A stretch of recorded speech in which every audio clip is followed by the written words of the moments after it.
میں اپنی جانب سے ہمارے پرائم منسٹر جناب منموہن سنگھ صاحب کے انتقال پر اپنی جانب سے، اپنی پارٹی کی جانب سے ان کے افراد خاندان کو تعزیت پیش کرتا ہوں، اور یہ بات سچائی پر مبنی ہے کہ منموہن سنگھ صاحب ایک پارٹیشن کے ریفیوجی تھے، اور اس کے بعد انہوں نے اپنی ذاتی محنت اور ایمانداری سے وہ ترقی کرتے گئے، RBI کے گورنر اور پھر بھارت کے فائنانس منسٹر، پھر 2004 میں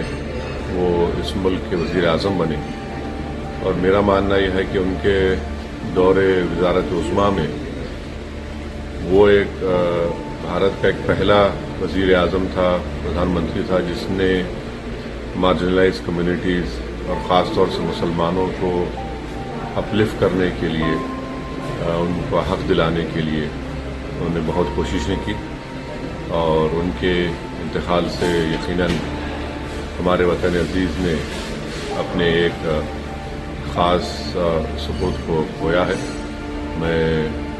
تمام ملک جو آج غم میں شامل غم میں ہے، میں اس میں شامل